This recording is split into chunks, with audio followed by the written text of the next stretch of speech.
আমি একজন আলিম পরীক্ষার্থী, আমি ঢাকা ভার্সিটিতে পড়তে চাই, এটা আমার জন্য কতটা ফলপ্রসূ হবে?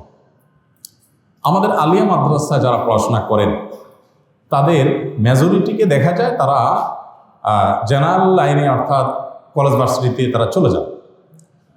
তো এমনিতে তো আলিয়া মাদ্রাসার সিলেবাস সেভাবেই গড়ে তোলা হয়েছে যে সেখান থেকে তারা সুইচ করে সম্পূর্ণ জেনারেল লাইনে আসতে পারেন। যদি কারোর মনে হয় যে এই লাইনে আমি দিনের খেদমত করব, আমি দিনের কল্যাণে, ইসলামের কল্যাণেই, আমি মুসলমানদের কল্যাণে এই লাইনে যেতে চাই, এই লাইনে খেদমতের লোক দরকার, মিডিয়াতে সাংবাদিকতার উপরে পড়াশোনা করে আমি বস্তুনিষ্ঠ সংবাদ পরিবেশন করব, এখানে যে জোচ্ছরিগুলো হয়ে থাকে, এখানে যে আপনার ভায়োলেশনগুলো হয়ে থাকে, এখানে যে মিথ্যার ছড়াছড়ি হয়ে থাকে, ষড়যন্ত্রের ক্রীড়ানক হয়ে থাকে অনেকে, সেই জায়গাতে আমি একটু কাজ করব, এরকম কোনো সৎ উদ্দেশ্য নিয়ে কেউ যদি এরকম ভালো জায়গা যায়, মানুষের সেবা করব, ডাক্তার হব, তো সেটা জায়েজ আছে মৌলিকভাবে, এটা তো আর বলাই বাহুল্য। কিন্তু প্রশ্ন হলো যে আলিয়া মাদ্রাসাগুলো থেকে যদি গণহারে এভাবে সবাই কেবল ভার্সিটিমুখী হয়ে যায়, ফাজিল এবং কামিলের ছাত্র যদি খুঁজে পাওয়া না যায়, এটা দুঃখজনক একটা ব্যাপার। কারণ একজন মাদ্রাসার ছাত্র তিনি যদি মনে করেন যে না, তার মাদ্রাসার পড়াশোনা করে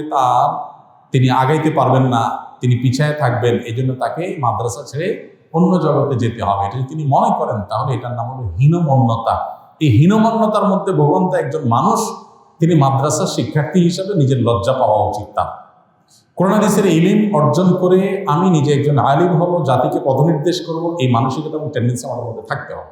হ্যাঁ, আমি যেটা বলেছি যে কারণ হয়তো ওই দিকটা দুর্বল, তিনি জেনারেল লাইনে অনেক বেশি ভালো, তিনি চলে আসেন, সমস্যা নাই। কিন্তু এই যে একটা রোগ হয়ে গেছে, আমাকে কদিন আগে একটি দেশের প্রথম সারির একটা আলিয়া মাদ্রাসা, একেবারে প্রথম সারির 1, 2, 3-এর মধ্যে পড়বে একটা আলিয়া মাদ্রাসার একজন দায়িত্বশীল শিক্ষক আমাকে একটা চিঠি লিখেছেন, বলেছেন, ভাই আপনারা এসএসসি এবং দাখিল পরীক্ষার্থীদের জন্য নাসিহা প্রোগ্রাম করেছেন আসন্না ফাউন্ডেশন থেকে, অনুগ্রহ করে সেখানে তাদেরকে একটু বলবেন যারা মাদ্রাসা পড়ুয়া, তারা যেন মাদ্রাসা পড়ে আমি কিছু করতে পারবো না, আমার ভার্সিটিতেই যেতে হবে, এই হীনমন্যতা যেন তাদের মধ্যে না থাকে, এটা যেন তারা কাটিয়ে ওঠে। মনে রাখা উচিত, অ্যাজ এ মুসলিম আমি প্রাউড ফিল করবো আমার ইসলাম নিয়ে। আমি মুসলমান থাকলে, হুজুর থাকলে আমি জাতে উঠতে পারবো না, আমি এই জন্য জাতে উঠার জন্য আমি অহুজুর হওয়ার চেষ্টা করব, এটা হুজুর নামের কলঙ্ক, এটা মাদ্রাসার ছাত্রের নামে কলঙ্ক। এই জন্য আলিম মাদ্রাসার শিক্ষার্থীদের প্রতি আমি বিনয়ের আহ্বান করতে চাই যে আপনাদের যাদের আলহামদুলিল্লাহ বেজ মোটামুটি মজবুত হয়েছে, আরবি ভাষা ভালোভাবে রপ্ত করতে পেরেছেন, নিচের দিকে ক্লাসগুলো মোটামুটি ভালোভাবে হয়েছে, আপনারা ভালো আলেম হন। ভালো আলেমের অভাব এদেশে এখনো অনেক, পাশাপাশি আপনি জেনারেল লাইনে পড়াশোনা করে রাখেন, সেটা ভিন্ন কথা, বাট আপনার আলেম হওয়ার দিকটাকে আপনারা প্রায়োরিটি দেন। এবং যারা একান্ত জেনারেল লাইনে যাবেন ওই যে দিনের খেদমতে, এবং আপনি ওখানে না গেলে ওই সেক্টরে আর কেউ নাই বা কম মানুষ আছে, দিন যদি আপনার চিন্তায় থাকে, চেতনায় থাকে, তাহলে ইনশাআল্লাহ জেনারেলে গেলেও কোনো অসুবিধা নাই, সেটাই বরং সওয়াবের কারণ হতে পারে। মাদ্রাসা পড়লেই যে শুধুমাত্র একটা মানুষ ভালো হয়ে যাবে জরুরি না, অনেক মানুষ মাদ্রাসা পড়েও তার নিয়ত হবে দুনিয়ার ধান্দা, সে জাহান্নামে যাবে।